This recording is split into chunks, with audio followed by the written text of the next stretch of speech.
नियम है। अगर कोई लक्ष्य लेकर पढ़ रहे हो तो उसका एक नियम है। पूरी जिंदगी पढ़ते रहोगे तो भगवान की प्राप्ति नहीं है, पर लक्ष्य लेकर अगर पढ़ा है आसन से, जिस भगवान की चालीसा पढ़ रहे हो उसकी मूर्ति या उसका फोटो आपके सामने होना चाहिए।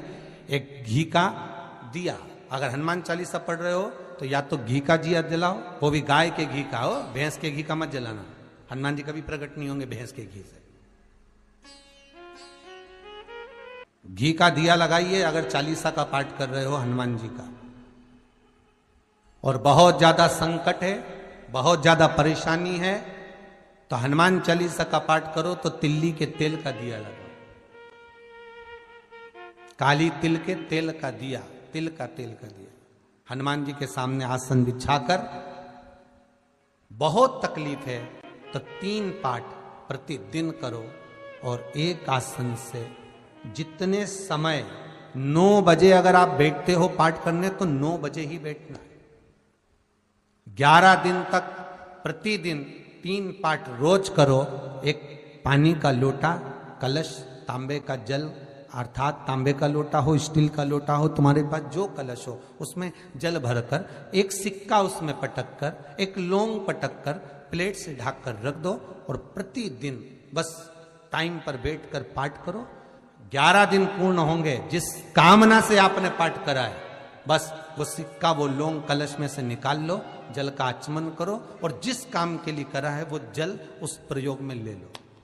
उस प्रयोग, किसी से बात करने जाना है तो वो जल पी कर जाइए, कोई से हाथ मिलाना है तो वो सिक्का, वो लौंग अपने हाथ में रखिए, अपने साथ रखिए। कई लोग कहते हैं हम तो बहुत दिनों से हनुमान चालीसा पढ़ रहे हैं, हम बहुत समय से राम रक्षा स्तोत्र का पाठ कर रहे हैं, हम बहुत समय से ये कर। अरे तो उसको नियम से तो करो। हनुमान चालीसा का प्रागट्य केवल एक दिल से की गई स्तुति। हनुमान जी महाराज की स्तुति, राम जी महाराज की स्तुति तुलसीदास जी ने केवल दिल से करी थी, केवल मन से। और ये नहीं कहते कि हनुमान चालीसा पढ़ोगे तभी भगवान, नहीं नहीं, आप दिल से अगर भगवान को पुकार लीजिए, आप दिल से पुकारो उसको, वो आएगा।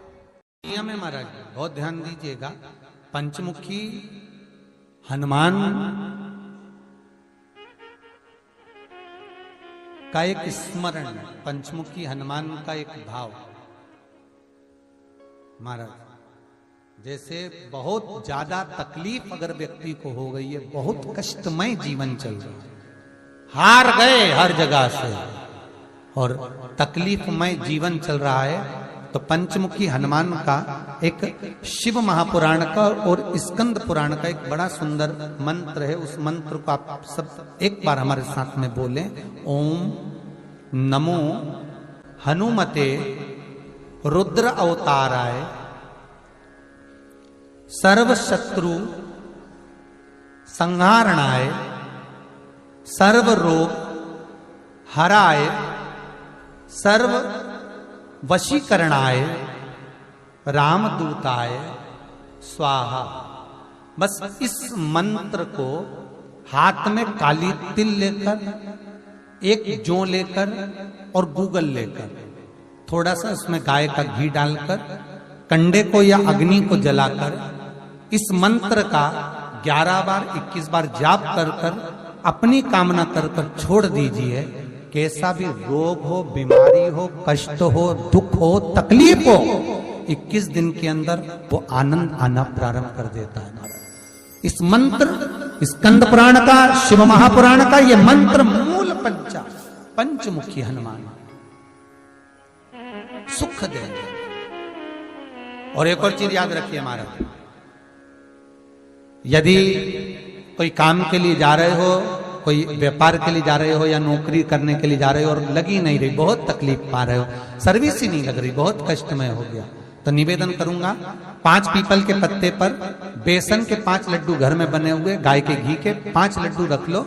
उस लड्डू के बीचों बीच एक आटे का दिया और उसमें तिल्ली का तेल डालकर इसी मंत्र का प्रयोग कर कर पंचमुखी हनुमान का किसी भी हनुमान के मंदिर में जाकर, दक्षिण मुखी हनुमान के मंदिर में जाकर उसको रख कर आ जाइए। इसके बाद आप उस काम के लिए जाइए, आपका काम सफल हो जाएगा। आपको किसी को नहीं कहना पड़ेगा कि हाथ जोड़ना नहीं पड़ेंगे, किसी के पांव नहीं पड़ना पड़ेंगे, तुरंत काम होगा। बस इस मंत्र का स्मरण कर कर, पंचमुखी हनुमान का भूतेश्वर जो मंत्र है, वो सुख देने वाला, आनंद देने वाला। सहज नहीं महाराज, सुख की खान है, आनंद की राशि में। महाराज आप कोई बहुत बड़ा काम करने जा रहे हो, बहुत बड़ा यज्ञ अनुष्ठान, विवाह, शादी आदि फंक्शन करने जा रहे हो, 4 दिन 8 दिन के लिए आप घर से बाहर जा रहे हो और आपको लगता है कि घर में ताला कैसे लगाएं, तो निवेदन है एक तांबे के कलश में जल भर लीजिए और जल भरकर उसमें थोड़ी सी काली तिल डाल दीजिए, भूतेश्वर शिव का नाम लेकर। कौन से शिव का? भूतेश्वर, शमशानवासी भूतेश्वर शिव का नाम लेकर काली तिल डाल दीजिए, कलश को प्लेट से ढक दीजिए, घर के किसी भी भाग में उसको रख दीजिए। उसके बाद आप चले जाओ। किसी की सामर्थ्यता नहीं है कि उस घर में कोई पांव रखे, किसी की सामर्थ्यता नहीं है। और अगर कोई भूले से पांव भी रख दिया तो 22 दिन या 21 दिन के अंदर उसको, जैसे लोगों को हवा आती है, बस उसको चक्कर आना चालू हो, बाल खोल खोल के घुमा मिलेगा। शास्त्र प्रमाण करता है हमारा भूतेश्वर शिव। ये कलश जो होता है ना, जल का जो पात्र होता है, ये साधारण नहीं होता, सहज नहीं होता महाराज। जैसे आज आपने मेरी लाज रखी, रक्षा करी और किसी को आने नहीं दिया, विनती स्वीकार करना। आपका जल पात्र भूतेश्वर के नाम से काली तिल से जहां रखा जाए उस गृह में कोई प्रवेश ना कर पाए। शिव जी ने वचन दे दिया, मेरी चंडियां 64 योगनियां, डाकनी, पिशाचनी, चुड़ैल और भूत इस कलश के विराजमान होते ही सर्वस्व फैल जाते हैं, फिर अंदर कोई नहीं आ सकता, भीतर प्रवेश नहीं हो सकता। लगे तो उन्होंने हनुमान जी से कहा कि तुम क्या चाहते हो? हनुमान जी बोले मेरे को जाना है, क्योंकि जहां राम वहां हनुमान। हनुमान जी जब कहने लगे कि मेरे को जाना है, तो राम जी महाराज बोले नहीं नहीं हनुमान, तुझे सबसे ज्यादा प्रिय क्या है? तो कह राम।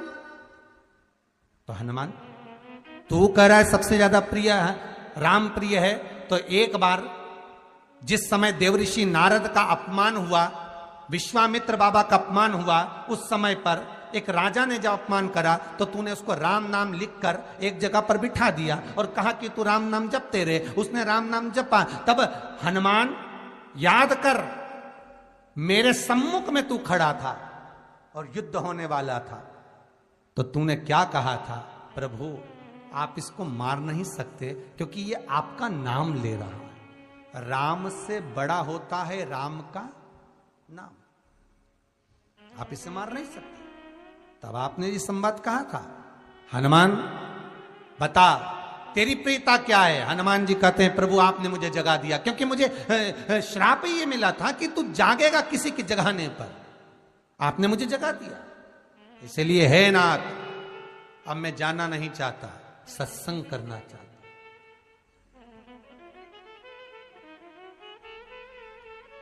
श्री राम जी का चरित्र है।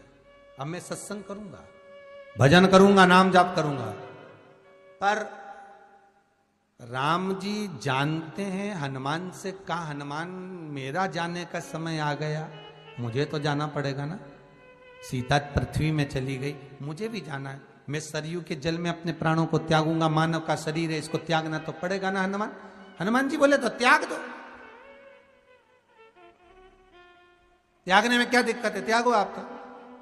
पर दिक्कत एक बहुत बड़ी है। तो राम जी ने जैसी कहा दिक्कत बहुत बड़ी है, तो हनुमान जी पूछे ऐसी कौन सी दिक्कत है?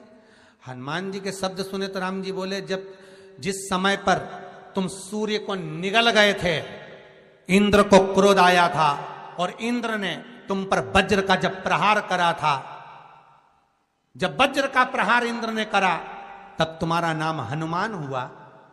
तब सारे देवी देवताओं ने तुम्हें वर प्रदान करा। उस जगह पर यमराज भी खड़ा था, तो यमराज ने तुम्हें वर दिया था कि जहां हनुमान होगा वहां यमराज नहीं होगा। अब दिक्कत यह है कि मुझे प्राण त्यागना है और तू मुझे 1 मिनट के लिए नहीं छोड़े, तो यमराज आएगा कैसे?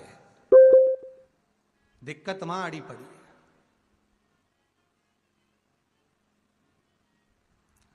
हनुमान जी मुस्कुरा के बोले राम जी महाराज से, प्रभु मैं आपके बिना रह नहीं सकता। तो राम जी बोले, मैं भी जानता हूं कि तू मेरे बिना नहीं रह सकता, पर एक काम तो कर सकता है ना। क्या? मैं अगर कोई काम बताऊंगा तो तू करेगा कि नहीं करेगा? हनुमान जी बोले, आपका काम और मैं ना करूं, ऐसा कभी हुआ है? जरूर करूंगा। ठीक है। बस अब राम जी महाराज ने सोच लिया कि हनुमान को जाने से पहले काम पर लगाना। अब वो कौन सा काम था? बोलो रे भाई। हनुमान जी को कहां काम पर लगाया राम जी ने? किस जगह पर काम पर लगाया? अरे सभी ने रामचरितमानस सुनी है, खूब सुनी, जल्दी बताओ। राम जी महाराज ने प्राण त्यागते समय, सरयू जी में प्राणों को देते समय, राम जी ने हनुमान जी को किस काम में लगाया था? कि राम जी ने अपने हाथ की एक मुद्रिका जिस पे राम लिखा हुआ था, वो मुद्रिका एक अयोध्या की एक सरंग में जमीन में डाल दिया और हनुमान से कहा, जा जरा ढूंढ के लेके आ, मैं अभी घूम कर आया। और हनुमान जी तलातल रसातल भूमि के नीचे पताल में चले गए उस मुद्रिका को ढूंढने के लिए जिस पे राम लिखा है। और हनुमान जी पूछते भी जा रहे, राम कहाँ है? राम की मुद्रिका पड़ी थी, राम की अंगूठी है। अब राम का ही सत्संग करते करते जा रहे और राम जी चले गए सरयू, क्योंकि हनुमान अगर होगा तो यमराज नहीं आ सकता। हनुमान को यहां से हटाना पड़ेगा, तब यमराज लेने के लिए आ सकता, तब यम आए। और क्योंकि यम अपने नियम को धारण करेगा, चाहे कृष्ण हो चाहे राम।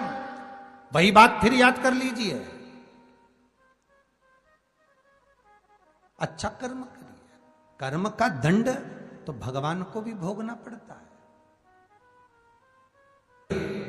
अगर कोई अदालत में केस चल रहा है, बहुत बड़ी समस्या में आप पड़ गए, बहुत बड़ा टेंशन बिल्कुल आकर खड़ा हो गया है, तो चंदन, एक लाल चंदन बाजार में मिलता है, पूजन वालों के यहां पूछना, लाल चंदन आता है। वो लाल चंदन को घिस कर उसमें थोड़ा सा तिल्ली का तेल डालकर महाराज हाथ में चंदन को लेकर शिवलिंग पर लगाएं और बड़ के पेड़ के नीचे, बड़ के जड़ में जाकर बटकेश्वर महादेव का नाम लेकर उस चंदन को लगाएं। उसी चंदन का हाथ किसी रुमाल पर लगा लीजिए और उस रुमाल को जेब में रखकर, कोई बहुत ज्यादा दिक्कत और परेशानी है उस स्थान पर उसको लेकर बैठ जाइए। मन को भी शांति होगी, कार्य भी सफल होगा और सफलता प्राप्त होगी।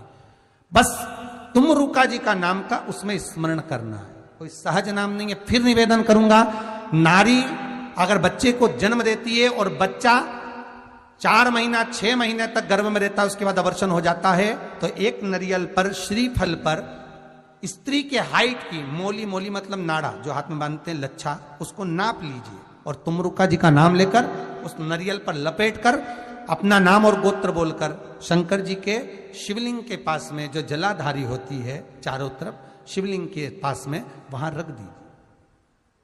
शिव के शिवलिंग का स्पर्श करिए, एक बेलपत्र उठाकर मंदिर की चौखट पर खा लो, तुमरुका जी का नाम लेकर। महाराज होने वाला जो बच्चा है वो पूर्ण होगा, बीच में अवर्षण नहीं होगा, बच्चा समाप्त नहीं होगा महाराज, और स्वस्थ उत्पन्न होगा।